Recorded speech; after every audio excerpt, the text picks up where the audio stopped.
Dans le cadre de cette deuxième partie, nous allons tenter de mesurer l'onde de choc politique du moment 1929 en nous intéressant dans un premier temps, dans un petit 1, à la fin de la coopération économique internationale.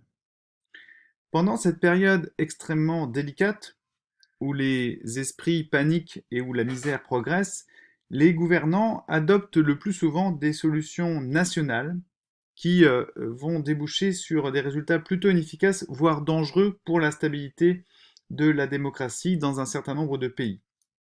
Et de ce fait, certains gouvernements vont perdre une part de leur crédibilité et vont se laisser parfois gagner par des solutions ou des tentations autoritaires. Et finalement, seule une petite minorité de pays réussissent à dessiner un cap crédible, à préserver une forme de stabilité politique dans le cadre d'institutions parlementaires en renouvelant le logiciel libéral. Alors, à l'échelle économique internationale, peut-être avez-vous déjà abordé cette question avec Madame Abalea, pourquoi je passerai rapidement.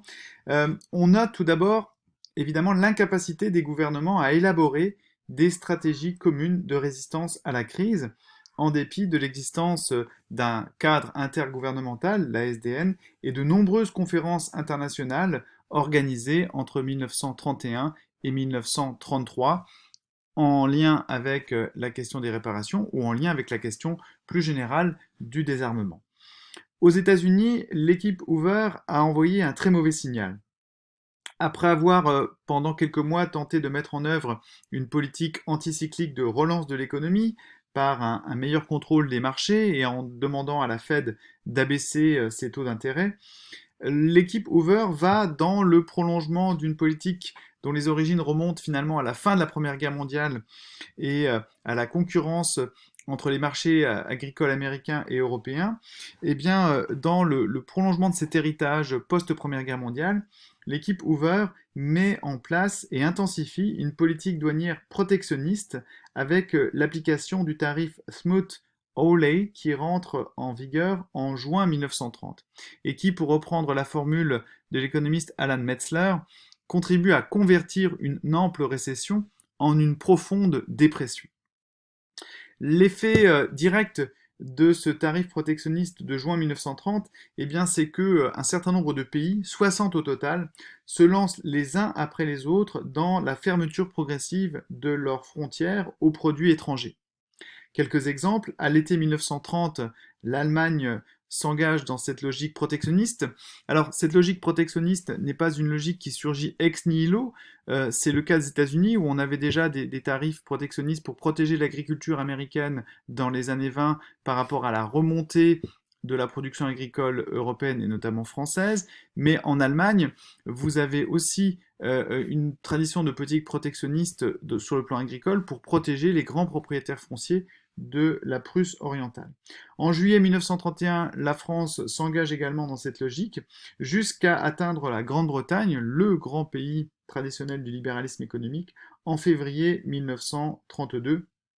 Et donc, à la fin de l'année 1932, les grandes économies privilégient leurs seuls intérêts, et dès lors, il devient, avec la fermeture économique des frontières, pratiquement impossible de trouver des accords sur les grandes questions de l'époque, euh, notamment la question du remboursement des dettes internationales, la question de l'harmonisation monétaire.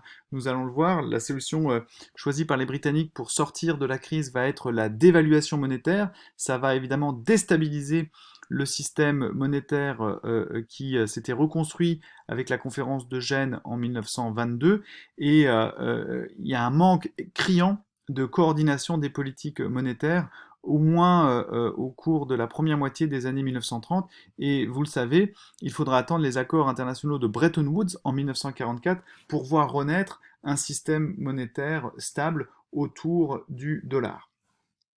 Ce domino protectionniste contribue à un effondrement du volume des échanges internationaux qui diminue d'un tiers entre 1931 et 1934.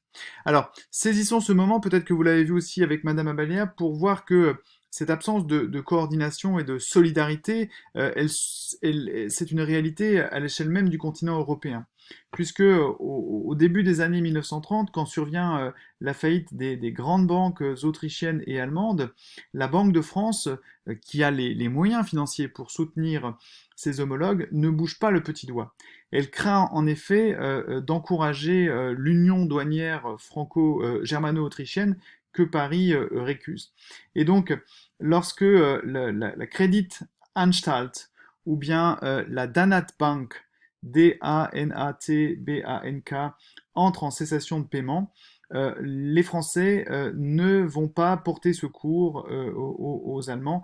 Aucun plan d'aide générale n'est proposé. Inversement, un an plus tard, en 1932, quand Tardieu cherche à aider les pays danubiens qui sont les alliés géopolitiques de la France, eh bien, ce sont les Britanniques qui s'ingénuent à faire échouer ce projet. Et finalement, donc aucun plan ne se met en place ni pour l'espace germanique ni pour l'espace danubien. Et donc, vous le voyez, dans ce contexte, en juin 1931, le président Hoover décrète un moratoire sur les dettes internationales.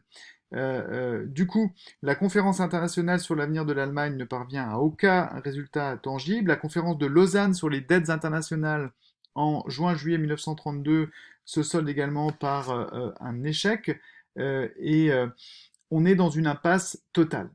Quant à la question monétaire, je vous l'ai déjà dit, elle ne trouve aucune solution viable. Le Gold Exchange Standard devient moribond et le coup de grâce va lui être porté en 1931 lorsque les Britanniques décident de laisser flotter la livre. Ils vont la dévaluer de fait d'environ 25%, ce qui va inciter de nombreux États, le Portugal, les dominions britanniques et la Scandinavie, à suivre le mouvement. Et cette incapacité à trouver des solutions économiques va de pair avec une incapacité à trouver des compromis dans le domaine diplomatique, puisque l'échec de la conférence générale sur le désarmement convoquée à Genève en février 1932 sonne finalement le glas de la politique ouverte par le pacte Briand-Kellogg de 1928. Donc on est à, en quelque sorte, l'heure du sauve-qui-peut général et de l'échec de la coopération économique internationale.